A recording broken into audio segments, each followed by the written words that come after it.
I'm a veterinarian.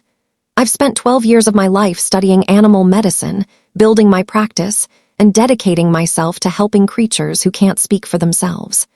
My name is Dr. Marlowe Hutchins, and this is the story of how my family tried to destroy everything I'd worked for, and how I made sure they regretted every single manipulation, every guilt trip, every moment they thought they could use me. It started on a Tuesday evening in late September.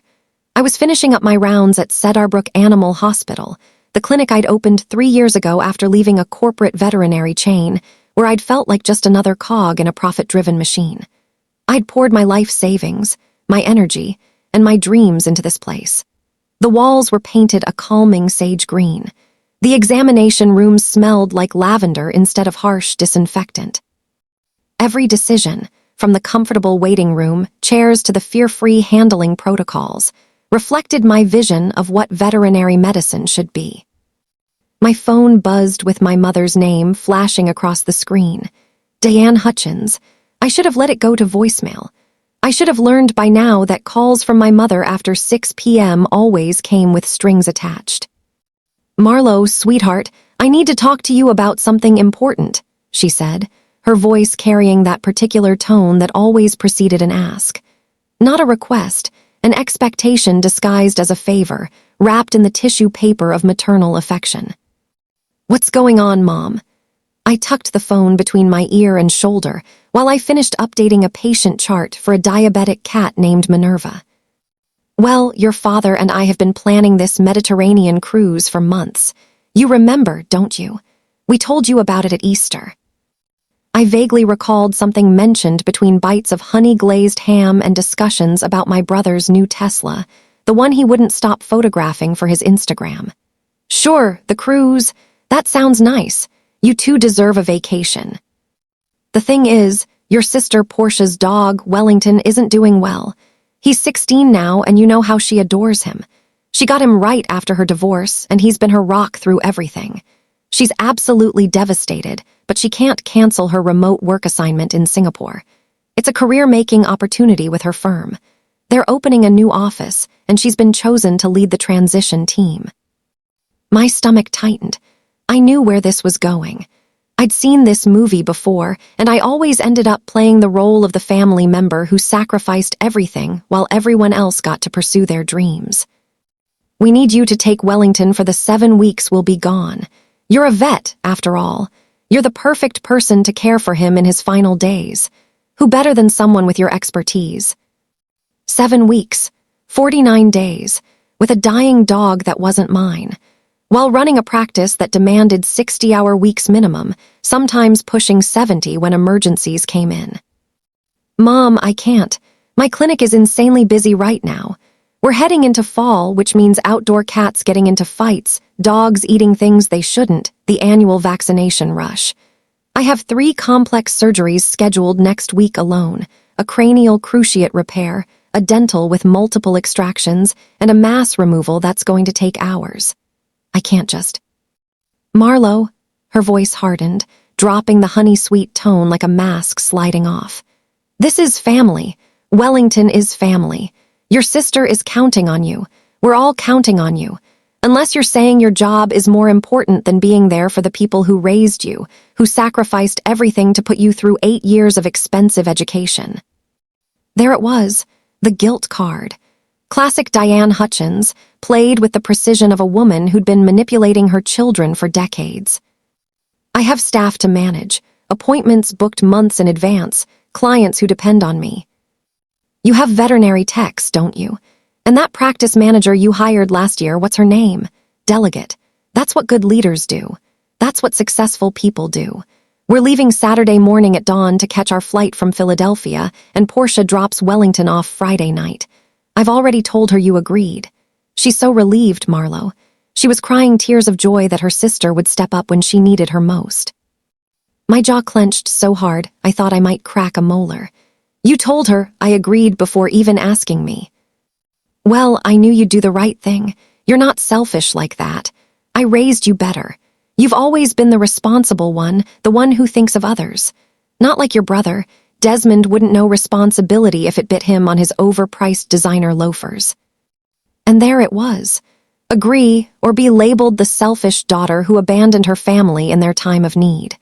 Refuse and become the topic of disappointed sighs and pointed comments at every future family gathering.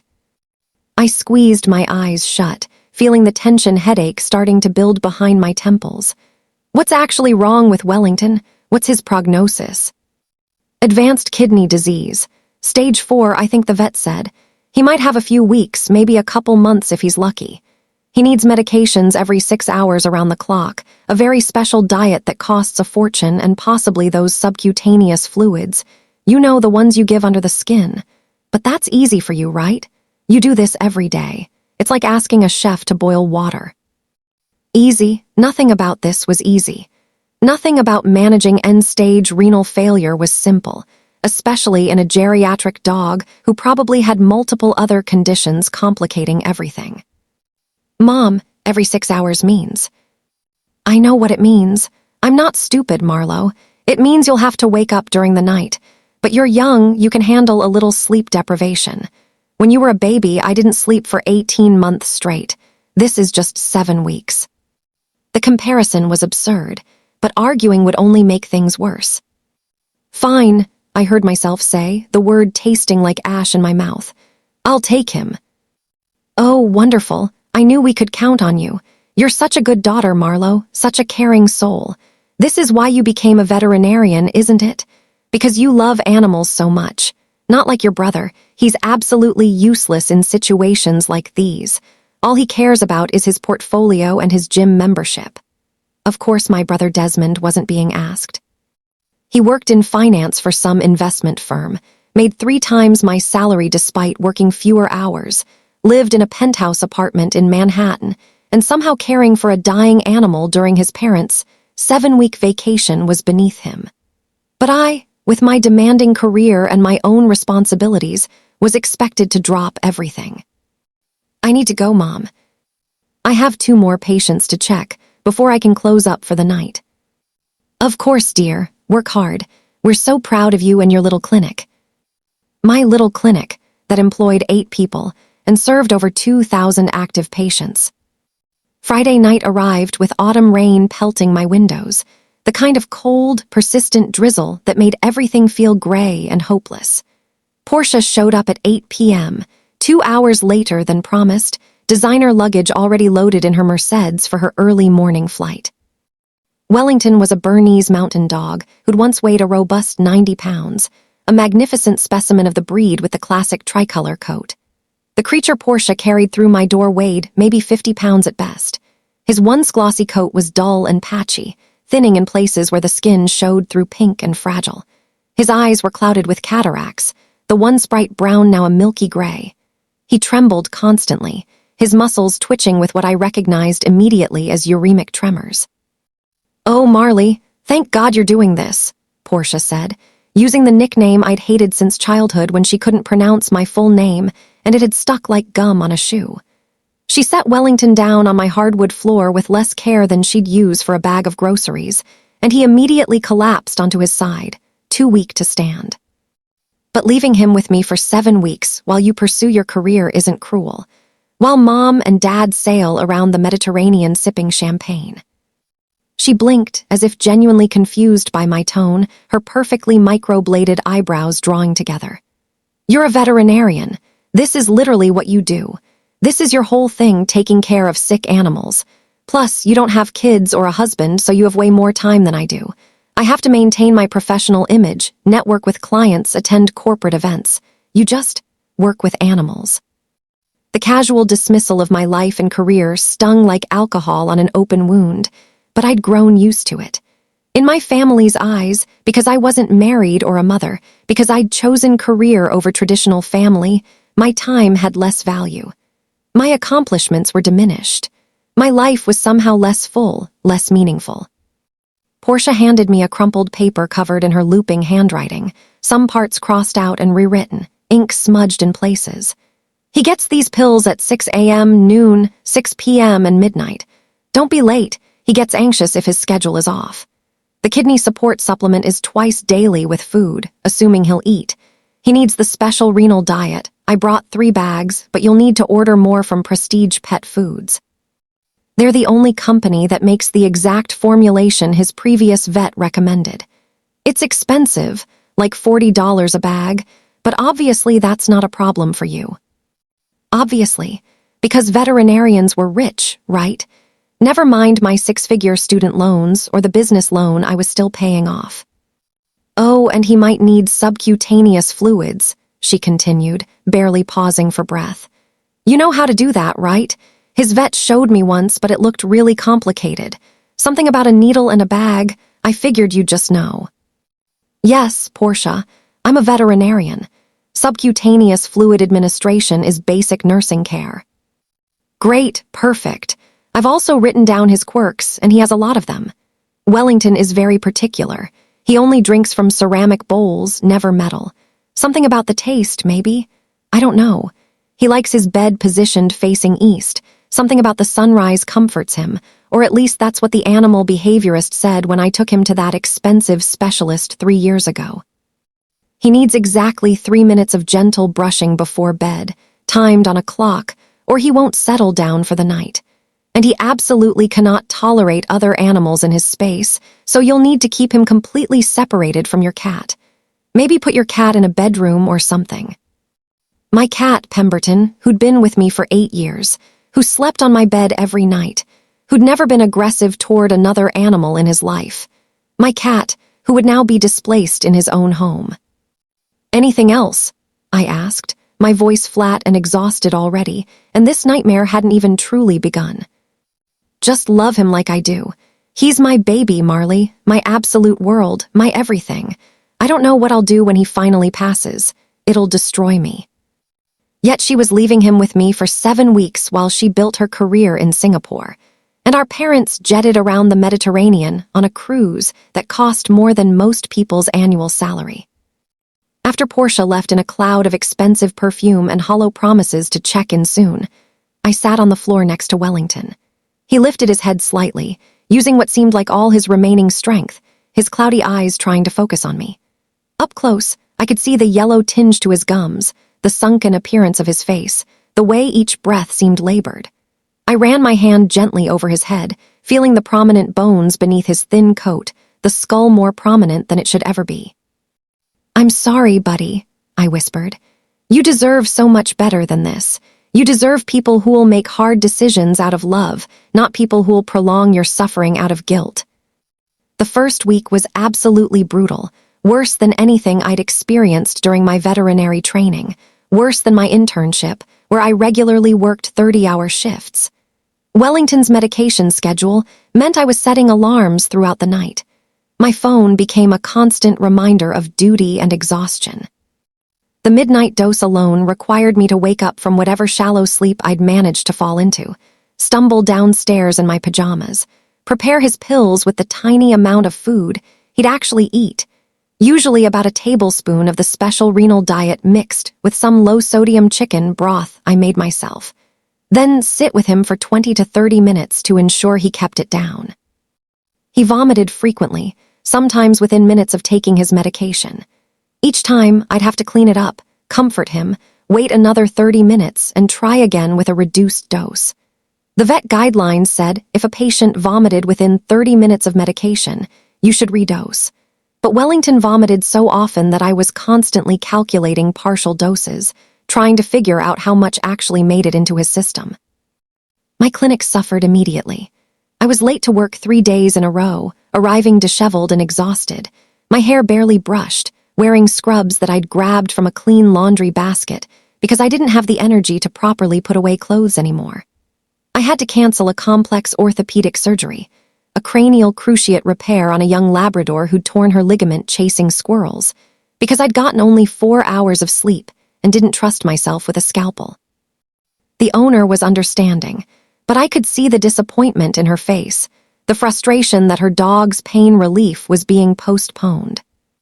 My head veterinary tech, Simone Blackwell, who'd been with me since I opened the clinic, noticed everything. She cornered me in the supply room during a rare quiet moment.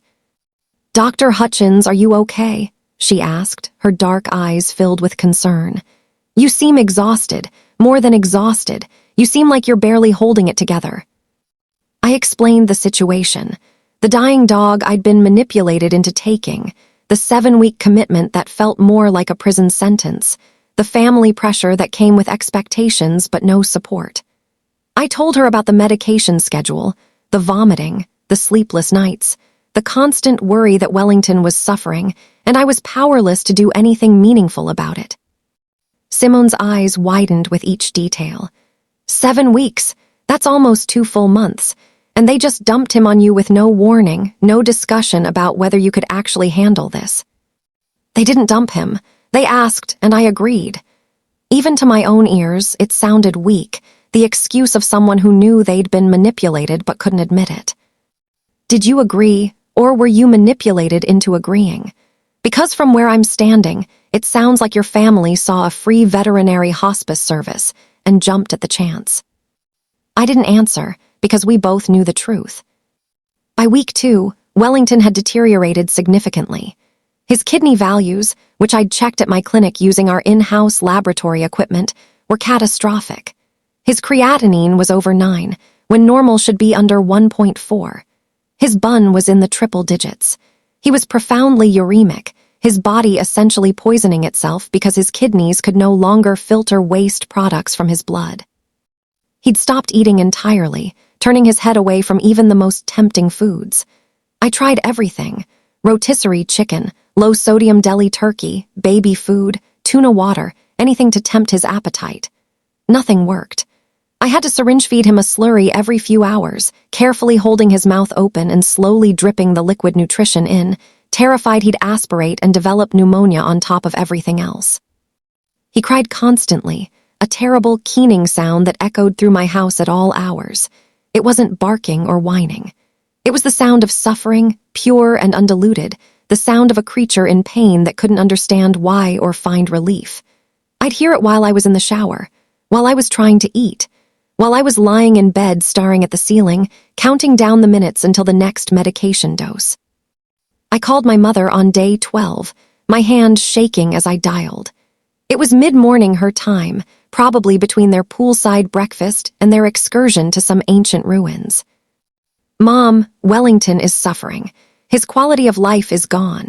He's in severe pain that I'm struggling to control even with multiple medications, and—" "Don't you dare," she interrupted, her voice sharp enough to cut glass. "Don't you dare suggest what I think you're suggesting. I'm suggesting that the humane thing, the compassionate thing that any veterinarian would recommend. We are not euthanizing Portia's dog while she's halfway around the world in Singapore and your father and I are on our cruise. Absolutely not. Do you understand me? We are not having this conversation. Mom, I am managing his pain to the best of my ability, but there's only so much I can do. His kidneys are failing. His brain is being affected by the toxins building up in his blood. He's starting to have symptoms of uremic encephalopathy. I don't care about your medical jargon, Marlowe. You figure out how to keep him comfortable. You're the vet. You have all those drugs and treatments. Manage his pain. Do your job. My job is also to recognize when an animal's suffering outweighs any potential quality of life. When we're just prolonging. Marlowe, if something happens to that dog before Portia can say goodbye, she will never forgive you. We will never forgive you. Do you understand me? You will be dead to this family. We don't abandon our responsibilities, and we don't give up on family members just because things get difficult." The line went dead. I sat there in my kitchen, phone in hand, staring at Wellington across the room. He was lying on his expensive orthopedic bed, the one Portia had insisted I use, panting rapidly despite the pain medication I'd given him just 2 hours ago. His sides heaved with each breath. His eyes, when they found mine, held something I'd seen too many times in my career, a plea for relief that the animal couldn't voice, but that any trained professional could recognize. As a veterinarian, I'm trained to recognize suffering. It's part of my education, part of my daily work. I'm trained to assess quality of life using objective measures that we call the 5 freedoms: freedom from hunger and thirst, freedom from discomfort, freedom from pain and disease, freedom to express normal behavior, and freedom from fear and distress. Wellington had none of these freedoms. He couldn't eat. He couldn't get comfortable. He was in pain despite maximum medical management. He couldn't engage in any normal dog behaviors, and he was clearly distressed, his entire existence reduced to suffering. But he wasn't my dog, and my family had made their position crystal clear. That night, I barely slept at all. Wellington's breathing had become labored and wet-sounding, suggesting fluid was building up in his lungs, another complication of kidney failure. I sat beside him on the floor, my back against the wall, my hand on his side, feeling each difficult breath. I counted them. 40 breaths per minute when normal should be under 30. Each breath sounded like it might be his last. Around 4 a.m., when the world was at its darkest and quietest, he started having seizures, a common complication of advanced kidney failure when toxins affect the brain. His body went rigid, his legs paddling violently, his jaw clenching, foam gathering at his mouth. I'd seen seizures before, hundreds of them, but watching this dog seize in my living room, knowing he was under my care, was different. I administered emergency anti-seizure medication, diazepam, injected into his rectum because he couldn't swallow during a seizure, which helped stop the active seizing, but I knew what this meant. His brain was being damaged by the toxins his kidneys could no longer clear. The seizures would continue. They'd get worse. And eventually, no amount of medication would control them. At 6 a.m., after his morning medications, which he immediately vomited up, I called Portia. It was evening in Singapore, 7 p.m. her time. "Marley, is everything okay?" She sounded distracted, voices chattering in the background, the clink of glasses, laughter. "Wellington had seizures last night, multiple seizures. His kidney failure has progressed to the point where it's affecting his brain, and—" "Can you stop them, the seizures?" "Yes, with medication I can stop them temporarily, but Portia, his brain is being damaged. Each seizure causes more damage. This is a sign that—" "Then stop them. Problem solved. I need to go. I'm at a networking dinner with potential clients. It's incredibly important for the Singapore office launch. Just keep him comfortable, okay? You're doing great. Mom said you're handling everything perfectly." Mom said I was handling everything perfectly. Mom, who was sailing around the Mediterranean, completely disconnected from the reality of what I was dealing with. She hung up before I could say anything else. I looked at Wellington. He looked at me with those cloudy eyes, and I made a decision. I wasn't going to let this animal suffer for 5 more weeks, just to spare my family's feelings or protect them from the reality of death. That morning, after my first appointment, a routine wellness exam for a healthy young beagle puppy who bounded around the room with joy, I called my mentor, Dr. Rashida Okonkwo. She taught me veterinary ethics in school, had guided me through my most difficult cases during my internship, and had remained a friend and advisor. If anyone could help me navigate this moral minefield, it was Rashida. "Rashida, I need advice. Desperately." I explained everything. The manipulation, the unrealistic expectations, Wellington's condition, the seizures, my family's refusal to acknowledge his suffering. I told her about the phone calls, the threats, the guilt trips, all of it. She listened silently, never interrupting, which was her way. When I finally finished, emotionally exhausted from reliving it all, she was quiet for a long moment. "Marlowe, you know what needs to happen here. You've always known. From the moment you described his condition, you knew. The question isn't what's medically appropriate. You know that answer. The question is whether you're willing to do the right thing even when it costs you personally. It'll destroy my relationship with my family. Will it, or will it finally show them that you have boundaries and professional integrity?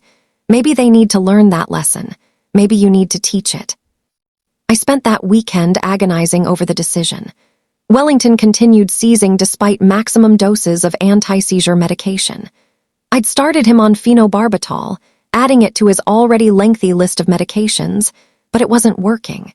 He stopped responding to his name completely, staring blankly at nothing, trapped inside a failing body with a brain that was slowly drowning in toxins. He soiled himself repeatedly because he couldn't stand anymore, couldn't even lift his head to drink water. I cleaned him constantly, gently washing his matted fur, trying to preserve what little dignity remained. Each time I touched him, I felt him flinch, not from fear, but from pain. Every touch, no matter how gentle, hurt him. On Sunday night, I sat on my couch with a glass of wine I didn't drink, staring at my phone. I thought about my oath as a veterinarian, the promise I'd made when I graduated. I thought about what I'd tell a client in this situation. I thought about what I'd want if I were in Wellington's position. And I made my decision. Monday morning, before the clinic officially opened, I brought Wellington in my car. He barely reacted to being moved, his body limp and unresponsive. My vet tech Simone helped me carry him inside, tears already streaming down her face because she knew what was happening and she understood why. We prepared one of our comfort rooms, the special space I designed for euthanasias, with soft lighting, comfortable seating, and a thick padded mat on the floor.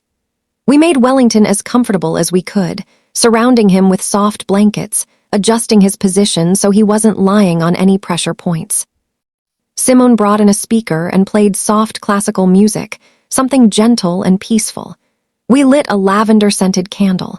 These were the details I'd insisted on when designing this space, because every life deserves a peaceful end. I sat on the floor and carefully lifted Wellington's head into my lap. His breathing was labored, each breath a struggle. His eyes were unfocused, staring at nothing, seeing nothing. "Hey, buddy," I whispered, my voice breaking. "You've been so brave, so incredibly brave, but you don't have to fight anymore. It's okay to rest now. I promise it's okay." I prepared the sedative first, a generous dose of propofol that would ease him into unconsciousness without any struggle or fear. I found the catheter site on his leg, the fur already shaved from when I'd placed an IV catheter 2 days ago, hopping to get more fluids into him. The sedative went in slowly. I watched his face as the medication took effect. For the first time in weeks, I saw his expression relax. The tension left his body. His breathing, which had been rapid and shallow, slowed and deepened. The pain that had been etched into every line of his face simply vanished. "There you go," I murmured. "That's better, isn't it? No more pain, no more struggling." Simone knelt beside me, her hand on my shoulder, crying quietly. I waited a full 5 minutes, making absolutely certain he was completely unconscious, that he couldn't feel anything, couldn't experience any fear or discomfort. Then I prepared the final injection, the euthanasia solution that would stop his heart. "You're a good boy, Wellington," I whispered, my tears falling onto his fur. "You've been so brave. You deserved so much better than this. Better than people who couldn't make the hard decisions. But I'm making it now. I'm setting you free." The final injection went smoothly, quickly. I watched his chest, counting the breaths.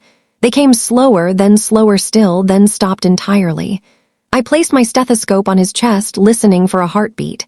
Silence. Peace. He was gone. I sat there for a long time, Wellington's head still in my lap, crying. Not because I'd made the wrong choice. I knew with absolute certainty I hadn't.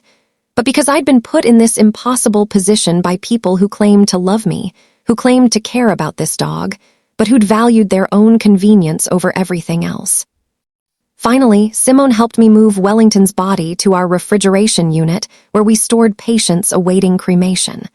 I'd already contacted a local pet crematorium, explaining the situation. They'd been understanding and compassionate.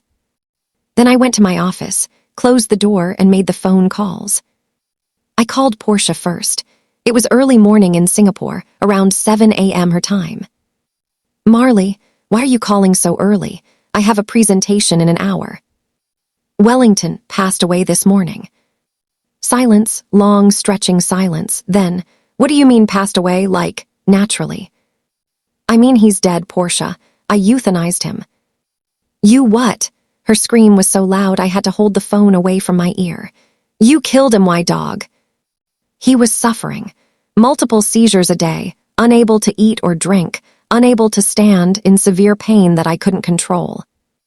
"You killed him, why, dog? You murdered him. He had weeks left." "He had weeks of suffering left, Portia. Nothing else, just suffering." "You had no right. He wasn't your dog. You had no right to make that decision." "You're absolutely right. He wasn't my dog. Yet somehow I'm the one who had to watch him suffer for 2 weeks while you built your career in Singapore and Mom and Dad sailed around the Mediterranean drinking wine and taking tour. I'm the one who sat up with him through the seizures. I'm the one who cleaned him when he soiled himself because he couldn't stand. I'm the one who actually had to witness his suffering while you were 7,000 miles away at networking dinners.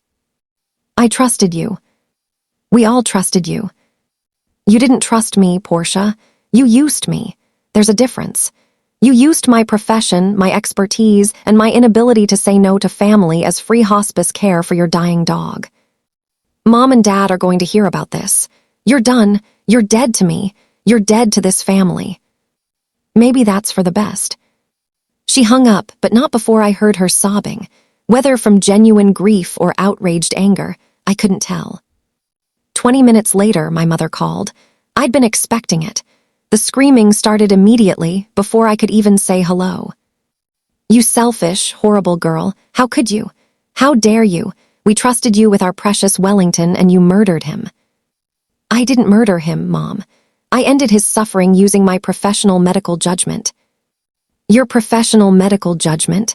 Your professional medical judgment?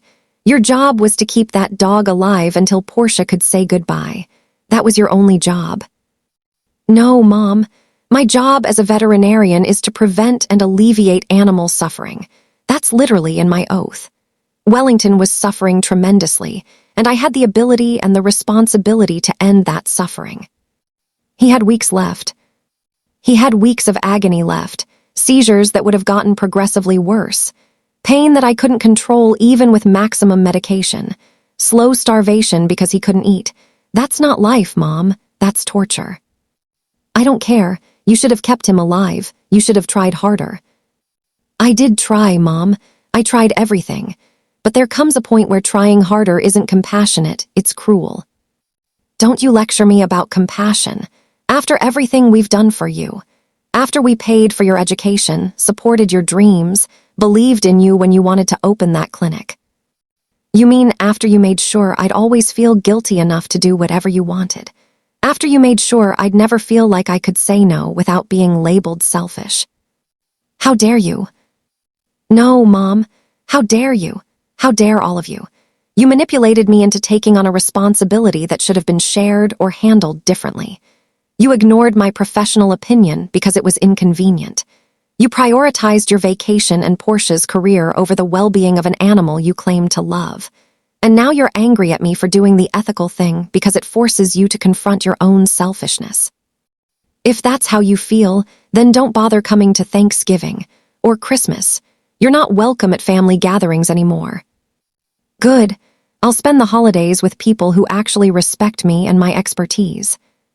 You're making a huge mistake, Marlowe. No, Mom. I'm finally standing up for myself. That's not a mistake, that's growth. I hung up before she could respond. The silence in my office was deafening. I sat there, phone on my desk, hands shaking, adrenaline coursing through my body. I'd just blown up my relationship with my family. No more holiday gatherings, no more phone calls, no more being part of the family unit I'd known my entire life. And yet, I felt lighter somehow, like I'd been carrying a crushing weight and had finally set it down.